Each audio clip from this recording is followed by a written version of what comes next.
Prezident Gurbanuly Berdimuhammedowyň ýegeni Türkmenistanyň Döwlet Daşary Ykdysady İş Bankynyň başlygynyň ornwasary wezipesine bellenmäge taýýarlanýar. Adatlyň ýagdaýdan habarly çeşmesine göre prezident halk arasynda Şamma ady bilen tanylýan Şamrat Rejepow Türkmenistanyň Döwlet Daşary Ykdysady İş Bankynyň başlygynyň ornwasary wezipesine bellemek kararyna geldi. Rejepowyň bu wezipe bellenmek ähtimallygy baradaky maglumat prezidentiň agdalýan banky ýurtda hime desgasyny gurmak üçin Birleşen Arap Emirliklerinden kard alyp başlamagy buýrandan bir näçe gün soň peýda boldy. Şeýlede çeşmelerimiz prezidentiň ýakyn töweregindäki beýleki adamlaryň hökümetdäki möhüm wezipelere bellenjekdigini hem öňe sürýärler. Adatlyň Türkmenistanyň Döwlet Daşary Ykdysady İş Bankyna ýakyn bir çeşmesi Şamma ady bilen tanylýan 36 ýaşly Şamrat Rejepow bu wezipe bellemek meselesiniň eýýäm çözülendigini öňe sürýär. Prezident ýegeni Şamrat Rejepow hakykatdanam Daşary Ykdysady İş Bankynyň başlygynyň ornwasary wezipesine bellendi. Onuň bu wezipe bellenendigi henüz elan edilmese-de prezident eýýäm bu baradaky karary kabul etdi. Şu hepdäniň başyndan garaşsyzlyk şaýolunyň uğrundaky Daşary Ykdysady İş Bankynyň binasynda täze resmi üçin eýýäm otow taýýarlap başladylar. Birinji gatdaky otowyň durkuny täzelemek işleri tas tamamlandy. İşgärler ýogudlygy bilen tanylýan prezidentiň ýegeniniň köp adamy işden çykaryp başlamagyndan aladylanýarlar diýip çeşmämiz 21 noýabrda habar berdi. Bu maglumatlaryň diňe bir çeşmeden alınandygyny we adatlygyň muny entek başga çeşmelere tasdikladyp bilmändigini bellemelidiriz. Emma bu çeşme mundan ozal hem ygtybarly maglumatlary beripdi. 22 noýabrda Adatlyk Türkmenistanyň Döwlet Daşary Ykdysady İş Bankynyň bir bölümine jaň etdi. Bu bölümdäki resmi başlygyň täze ornwasarynyň otogyndaky abatlaýyş işleriniň eýýäm tamamlanandygyny we hemmeleriň onuň işe başlamagyna garaşýandygyny tasdiklady. Emma bank işgäri Adatlygyň habarçysy bilen gürleşýändigini bilende täze ornwasaryň adyny aýtmakdan saklandy. Adatlyk Türkmenistanyň prezidentiniň administrasiýasyna ýakyn bir çeşmesi bilen habarlaşdy. Ol entek bu maglumatlary tasdiklap bilmedi. Ýöne ol prezident Berdimuhammedowyň ýakyn töweregindäki adamlaryň hökümetdäki möhüm wezipelere bellenmeginiň ara alınıp maslahatlaşylýandygyny aýtdy. Şu ýylyň başyndan bäri prezidentiň aparatynda prezidente ýakyn adamlary möhüm wezipelere bellemek barada gepleşikleriň bolandygyny aýdyp bilerin. Bilşiňiz ýaly bizde prezidentiň ýakyn töweregindäki adamlar esasan onuň ýakyn garyndaşlaryny öz içine alýar. Ýeri gelende aýtsak Şammy prezidentiň iň gowy görýän ýegeni diýip bilinýär. Şol sebäpden ol hakykatdanam bu wezipe bellenen bolsa men gen galamok diýip çeşmämiz aýtdy. Şamrat Rejepow Türkmen lideriniň ul aýal dogany Durdunawat Rejepowanyň iki oglunyň biridir. Onuň Türkmenistanyň Döwlet Daşary Ykdysady İş Bankynyň başlygynyň ornwasary wezipesine bellenilmek ähtimallygy baradaky maglumat prezident Berdimuhammedowyň Türkmenabatdaky Niýazow adyndaky hime zawodunda garşyk mineral dökünlerini öndürýän önümhananyň guruluşyny maliýeleşdirmek üçin Birleşen Arap Emirliklerinden kard almak meselesini Türkmenistanyň Döwlet Daşary Ykdysady İş Bankynyň jogapkärçiligine tawşyrandan bir näçe gün soň peýda boldy. Garaşsyz neşirleriň habaryna görä Şamrat Rejepow uly dogany Hajymrat bilen bilelikde Türkmenistanyň hime senatyna gözegçilik edýär. Şu ýylyň oktyabr aýynda garaşsyz neşirler Türkmen News we Gülnor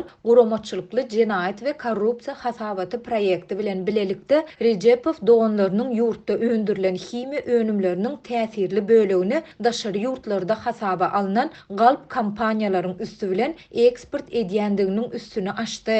Şeýlede jurnalistler doganlaryň işine prezident daýysynyň gol çeken kararlarynyň kömek edendigini hem anykladylar. Prezidentiň 16 noýabrda gol çeken kararyna laýyklykda Türkmen Hime döwlet konserni Türkmenistanyň Döwlet Daşary Ykdysady İş Banky bilen ylalaşyga gol çeker. Türkmenistanyň Döwlet Daşary Ykdysady İş Banky Birleşen Arap Emirliklerinden kart serişdeleriniň bölünüp berilmegini üpçün eder. Abu Dhabi'nin ösüş gaznasy tarapyndan beriljek karzyň muktary kesitlenmedi. Ýöne kärhananyň ýylda 170 000 tonna dökün öndürjekdigi çak edilýär. Şu ýylyň başynda Abu Dhabi'nin ösüş gaznasy bir näçe taslama şolsanda 10 000den hem az ilaty bolan Jebel şäherçesindäki aeroportun guruluşy üçin Türkmenistana 100 milyon dolar karz berjekdigini ma'lum etdi. Şu ýylyň dowamında prezident Berdimuhammedow ogly Serdar'ın karyerasının çalt ösmegini üpçün etdi ve neticede ol yurttaky güç iyerarxiyasynda ikinji adam boldy. Fevral ayında döwlet başlytany onu bir wada 3 wezipä belledi. Hökümetin premier ministriniň ornmasary, Ýokary Gözegçilik palatasynyň başlygy we Türkmenistanyň döwlet howpsuzlyk geňeşiniň agzasy. Aradan 6 ay geçmänkä iýul aýynda Serdar Berdimuhammedow ykdysady, bank meseleleri we halkara maliýe guramalary boýunça vice-premier wezipesine bellendi. Eger Şamrat Rejepow Türkmenistanyň döwlet daşary ykdysady iş bankynyň başlygynyň ornmasary wezipesine bellenilse, onda bu prezident maşgalasynyň Türkmenistanyň ykdysadyetine ýeke-täp gözegçiligini epesli güýçlendirer.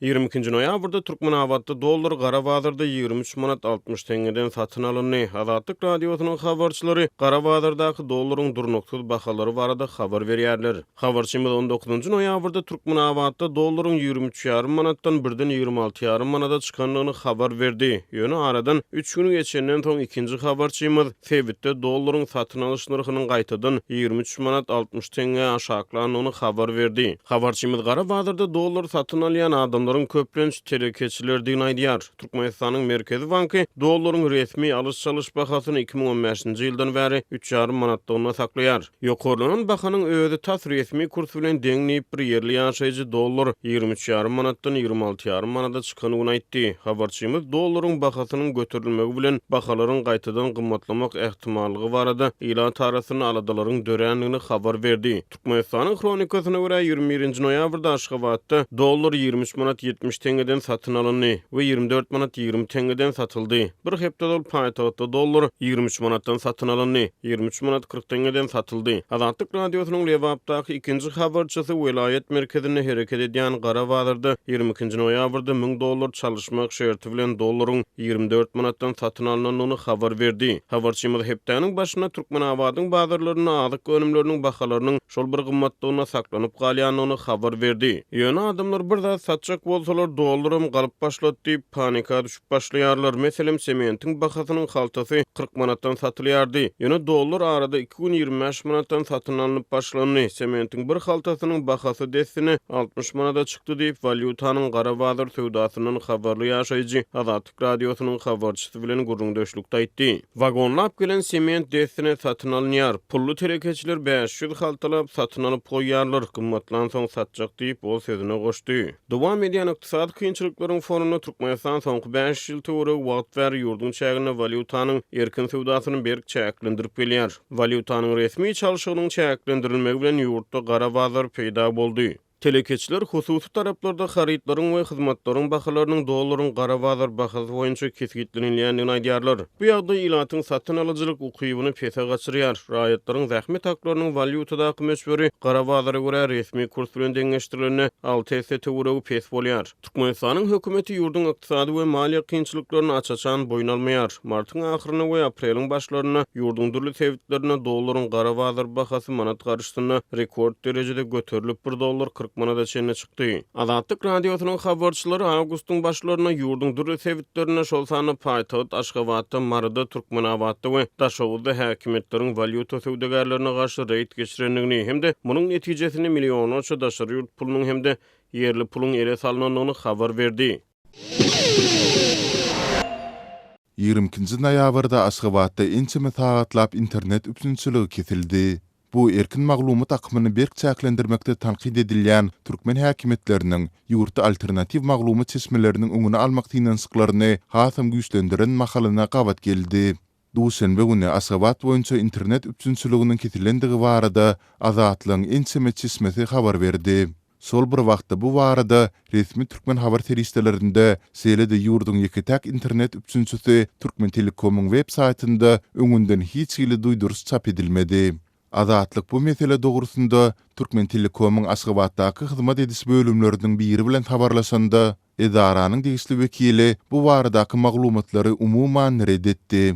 Azatlyň habarçylary internet üpsünçiligi täzeden ýola goýulandan soň petiklenen saýtlara we sosial torlary girmäge mümkinçilik berýän VPN tilsimleriniň bir näçesiniň hem islemegini bet edendigini nyktadylar.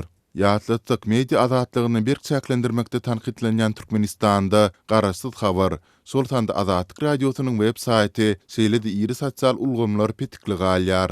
Türkmen ýuridik güýçleri ençeme aýdyn bäri VPN-den peýdalanýanlary we onu gurnap berýänleri toragy çagyryp, egerde proxy ulgamlaryna ulanmagyny betetmeseler, onda jogapkärçiligi çekiljektigi bilen haýwadatýarlar.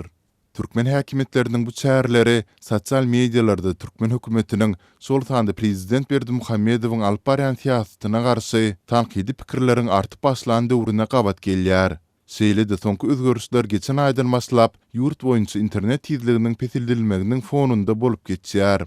Galy berse-de mundan 10 gün töweregi ozal prezident Gurbanuly Berdimuhammedow Altynasır öýjükli aratnaşyk ulgamynyň toruny üstürmek boýunça Türkmen Aratnaşyk agentligine daşary ýurtly kompaniýalar bilen şertnama baglaşmagyna ygtyýar beripdi. Emma internetdäki soňky bökdençlikleriň resmi habarda aýdylşy ýaly, öýjükli aratnaşyk ulgamynyň toruny üstürmek boýunça alınıp barylýan işleri bilen bagly bolup bolmandygyny tasdiklatmak başartmady. Gepin gerdisine ýatatsak, Türkmen hökümeti öz ýylatynyň internet ilitirleligini çäklendirmek üçin daşary ýurt teknologiýa kompaniýalary bilen geçmişde ýaşyryn hyzmatdaşlyk hem edipdi. Adam hukuklaryny goraýjy halkary guramalar Türkmenistanyň hökümetini ýurtda adam hukuklaryny çynnyky bozmakda, özgü pikirli adamlara batyş etmekde, interneti çäklendirmekde ýygyderli tanqid edýär.